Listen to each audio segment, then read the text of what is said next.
biogeokimia.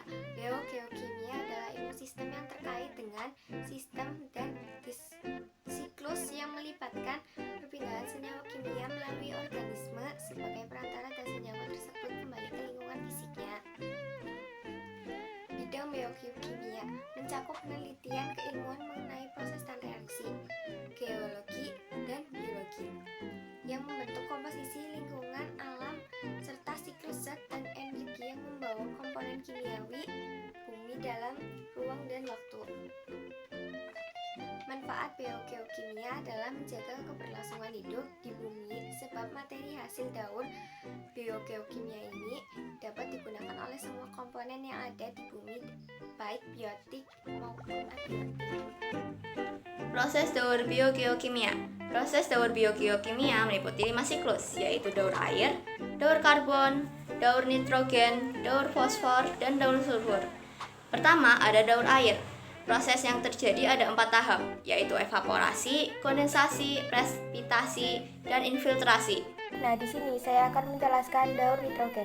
Proses dalam daur nitrogen tahap ini terjadi ketika nitrogen yang ada di dalam bahan organik dilepaskan tanaman atau hewan yang telah mati. Nantinya bakteri atau jamur pengurai akan mengubah senyawa nitrogen bebas di dalam tanah menjadi amonium yang kemudian menghasilkan amonia untuk berbagai proses biologis lainnya.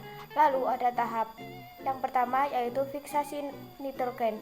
Fiksasi nitrogen adalah proses perubahan nitrogen dari atmosfer menjadi amonia.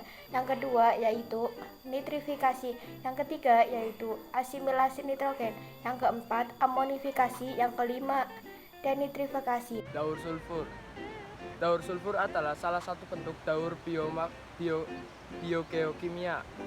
Skema daur sulfur berawal dari hidrogen sulfida yang berubah menjadi sulfur oksida, lalu menjadi sulfat dan kembali lagi menjadi hidrogen sulfida. Di lingkungan alam kita, sulfur dapat ditemukan dalam berbagai bentuk dan banyak dimanfaatkan untuk berbagai produk yang dipakai manusia sehari-hari. Daur fosfor. Fosfor berasal dari batuan litosfer yang mencakup gumpalan mineral lainnya. Hujan dan pelapukan menyebabkan batuan mengalami erosi dan melepaskan ion fosfat dan mineral lainnya. Tahap siklus fosfor. 1. Pelapukan batuan. Fosfor dapat ditemukan di kerak bumi, terutama di batuan sedimen yang mengandung mineral fosfat. 2. Tanaman menyerap fosfor. 3. Dekomposisi. 4. Mineralisasi. 5. Masuk ke lautan. Dan yang terakhir, tidak melalui komponen atmosfer. A few moments later.